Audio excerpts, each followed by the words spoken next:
നേരം മങ്ങിയ നേരത്തെക്കര മാനത്തെത്തുവതാരോ മാനത്തെത്തുവതാരോ. നേരം മങ്ങിയ നേരത്തെക്കര മാനത്തെത്തുവതാരോ മാനത്തെത്തുവതാരോ. അങ്ങും ഇങ്ങും നക്ഷത്രങ്ങൾ എന്നുടെ വലയിൽ വീണല്ലോ എന്നുടെ വലയിൽ വീണല്ലോ എന്നുടെ വലയിൽ വീണല്ലോ എന്നുടെ വല. ഇന്ന് വൈകുന്നേരം രാജകുമാരി വരും. രാജകുമാരിയോ? ആശാൻ തമാശ. ഇന്ന് ബ്ലൗസ് തച്ചു കൊടുക്കാന്നാ പറഞ്ഞിരിക്കുന്നത്. അതിന് ബ്ലൗസിന്റെ അളവ് വേണ്ടേ? അളവ് ബ്ലൗസ് മേശക്കടിയിൽ ആശാൻ ഒളിപ്പിച്ച് വെച്ചിരിക്കല്ലേ. എടാ എടാ, ആ അളവ് ബ്ലൗസ് കൊണ്ട് ബ്ലൗസ് വെച്ചാലേ അവളുടെ ഇപ്പോഴത്തെ കണ്ടീഷൻ അനുസരിച്ച് അതങ്ങനെ കടക്കില്ല. ആശാൻ അവർ തൊട്ടും പിടിച്ച് അളവെടുക്കാൻ വേണ്ടി അല്ലേ ആശാനെ. നേരം മങ്ങിയ നേരത്തക്കര മാനത്തെത്തുവതാരോ. ബ്ലൗസ് വെച്ചോ? എന്ത് ചോദ്യ രാജകുമാരി ഇത്? അളവെടുക്കാതെ ബ്ലൗസ് തയ്ക്കാൻ പറ്റുമോ? അളവ് ബ്ലൗസ് തന്നിരുന്നല്ലോ. അതുകൊണ്ട് ബ്ലൗസ് തയ്ച്ചാ രാജകുമാരിക്ക് ഇടാൻ പറ്റില്ല. എന്റെ രാജകുമാരി, ഇത് നിന്റെ കല്യാണ സമയത്തുള്ള ബ്ലൗസ് അല്ലേ? അന്നത്തെ പോലെ നീ ഇപ്പിരിക്കുന്നത്. ശരിയാ, ഞാനതൊന്ന് മറന്നു. പക്ഷേ ഇന്ന് എനിക്ക് ബ്ലൗസ് വേണം. അതിന് 1 മണിക്കൂർ സമയം പോരെ? രാജകുമാരി വാ, അളവെടുക്കാം. വാ.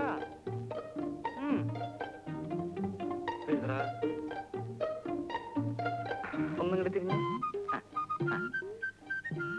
ഇനിയേ ആ കൈ ഒന്ന് പൊക്ക്.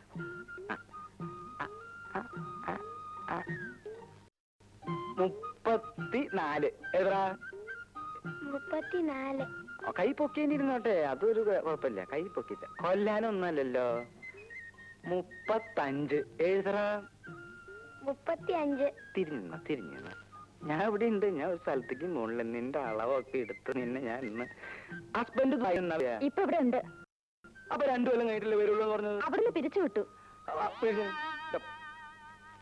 10. എഴുതാ. 10. 18. എഴുതറത്തേണ്ടി.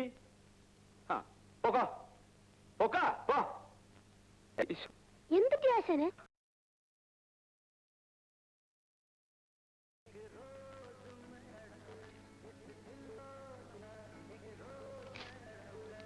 ഓ, തട്ടാര് പണപ്പരവും കഴിഞ്ഞ് പോവുമല്ലേ? മടി നിറച്ച് പണമായിരിക്കും. കാണ കൊള്ളാവുന്ന പെമ്പിള്ളേരുള്ള വീട്ടില് തട്ടാര് പണം പലിശക്ക് കൊടുക്കത്തുള്ളൂ. അത് ലോകം പറഞ്ഞ കാര്യമല്ലേ? തട്ടാര് പണം പലിശ കൊടുക്കുന്ന വീട്ടിലെ പെമ്പിള്ളേരെ കെട്ടാൻ ഈ നാട്ടിലെ ഏതെങ്കിലും ചെറുപ്പക്കാർ തയ്യാറുണ്ടോ? കഴിച്ചിട്ടും വലിയ കാര്യമൊന്നുമില്ല. ശ്രീധരന്റെ മോക്ക് ഒരു കല്യാണാലോചന ഒത്തു വന്നതാ. തട്ടാരോട് അയാൾ പണം മേടിച്ചിട്ടുള്ള വിവരം അവരെങ്ങനെയോ അറിഞ്ഞ്. എന്നിട്ട് ആ ചെറുക്കൻ പറയുക ആ പെണ്ണിനെ അവന് വേണ്ടാന്ന്. എവിടെ ഒരു പലിശയ്ക്ക് കൊടുപ്പ്.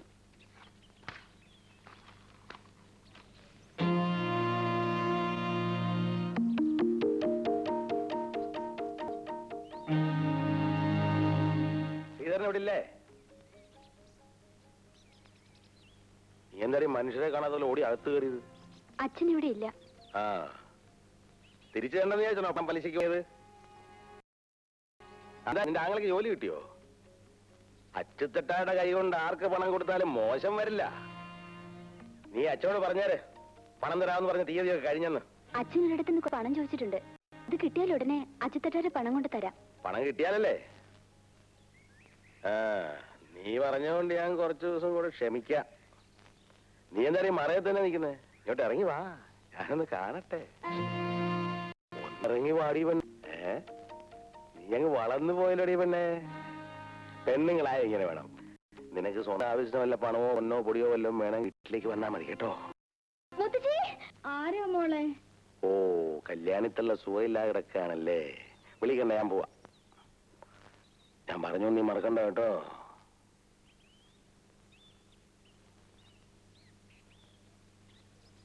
ശാന്തേ, ശാന്തേ, ശാന്തമ്മേ. എന്താ? ഞാനൊന്ന് പുറത്തിറങ്ങിട്ട് വരാം. കള്ള് ഷാപ്പിലേക്കല്ലേ? രാവിലെ മുതലിരുന്ന് തയ്ക്കുന്നതേ. അപ്പോ വൈകുന്നേരം കുളിയൊക്കെ കഴിഞ്ഞ് ഒരു കള്ള് കുടിക്കുന്നതിൽ ഒരു തെറ്റുമില്ല. കുടിച്ചിരിക്കണം, അതാ അതിന്റെ ശരി. 4-5 വർഷം കഴിഞ്ഞില്ലേ നീ എന്റെ ഭാര്യയായിട്ട്? എന്നിട്ട് നിനക്കിതിനെ പറ്റി ഒരു വിവരമില്ലല്ലോ. മതി മതി, ഈ വിവരം ഒക്കെ മതി. ചെന്നാട്ടെ. അങ്ങനെ പറ. അമ്മൂട്ടിയെ വരട്ടെ.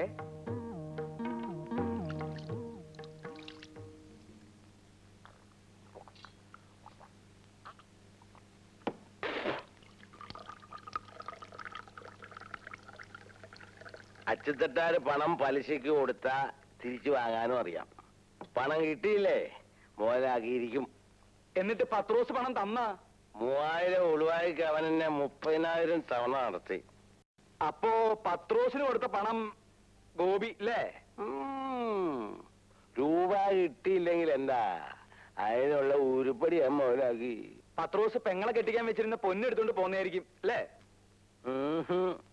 പിന്നെ എങ്ങനെ മുതലാക്കി? എടാ, ഈ ലോകത്ത് ഏറ്റവും വില കൂടിയ 2 സാധനങ്ങളേ ഉള്ളൂ. ഏതൊക്കെയാണെന്നറിയാവോ? എന്താ? പൊന്നും പെണ്ണും. പൊന്നെന്ന് പറഞ്ഞാ പണം. പണം എന്റെ പോയി. പിന്നെ പെണ്ണ്, അത് ഞാൻ മുതലാക്കി. എങ്ങനെ? ലോകത്തൊരു കുഞ്ഞു പോലും അറിയാതെ പത്രോസിന്റെ ഭാര്യ റോസക്കുട്ടിയെ ഞാൻ... അയ്യോ, അതാടാ അച്ചുതട്ടാര്. മനസ്സിലായോ? ഭഗവതി, അച്ചുതട്ടാറ് ഞാൻ സമ്മതിച്ചിരിക്കുന്നു. അപ്പോഴേ ഭാർഗവ, തയ്യക്കട തുടങ്ങാൻ ജാമ്യമില്ലാതെയാ ഞാൻ നിനക്ക് 5000 രൂപ തന്നിട്ടുള്ളത്. പലിശ തന്നെ ഇത് 3ാമത്തെ മുടക്കമാ. ഇത് ഇങ്ങനെ പോയാൽ... അയ്യോ, ഞാൻ ആവുന്നത് വേഗം തിരിച്ചു തരാം അച്ചുതട്ടാരെ. ആ ഓർമ്മ വേണം. ഞാൻ വരട്ടെ.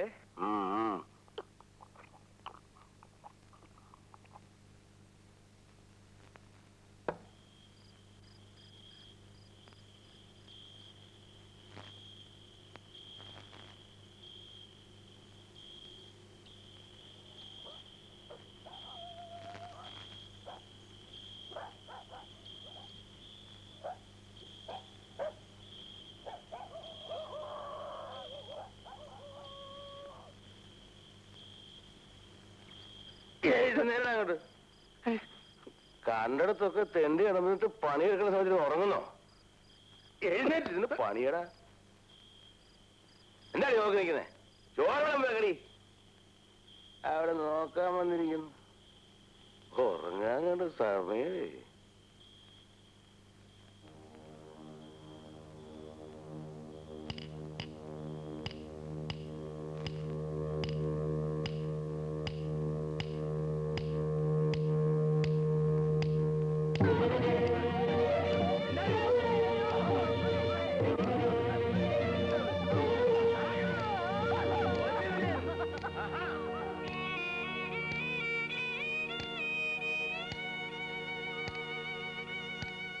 ഇവിടെ വച്ചേക്ക്.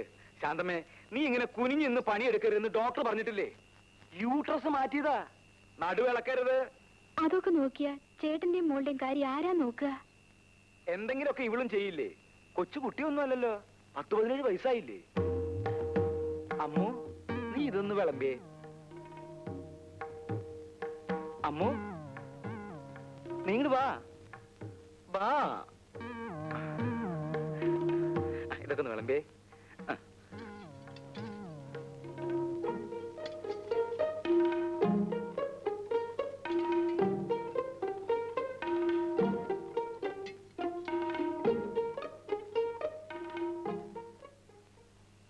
അമ്മു, നീ ഇങ്ങോട്ട് വാ. ഇത് ഇത്തിരി കൂടി ഒഴിച്ചേ. വാ വാ. നിന്നോടല്ലേ ഞാൻ വേണ്ടാന്ന് പറഞ്ഞത്? എനിക്കിപ്പോ ഒരു അസുഖവും ഇല്ല ഏട്ടാ. എന്നൊക്കെ ഇപ്പൊ പറയും. നടു അനങ്ങിയാലുണ്ടല്ലോ വേദന കൂടും. പറഞ്ഞില്ലാന്ന് വേണ്ട, ഒന്ന് പറഞ്ഞു കൊടുക്ക എന്റെ അമ്മൂട്ടിയെ.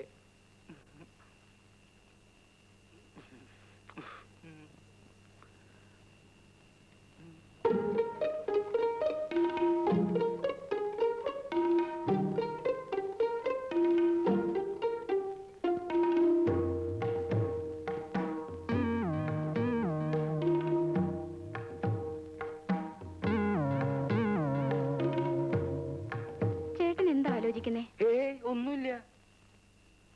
എനിക്കറിയാം, ഇനി എനിക്ക് പ്രസവിക്കാനാവൂലല്ലോ എന്ന് ഓർത്തിട്ടല്ലേ. ഭാർഗവേട്ടന് ആൺകുട്ടിയോടാണ് ഇഷ്ടം. പക്ഷെ ഇനിയിപ്പൊ അതൊന്നും പറഞ്ഞിട്ട് കാര്യമില്ലല്ലോ. യൂട്രസ് എടുത്ത് പുല്ല് പോലെ കളഞ്ഞില്ലേ ഡോക്ടർ? അതിന്റെ വില എന്താന്ന് ഡോക്ടർക്ക് അറിയോ?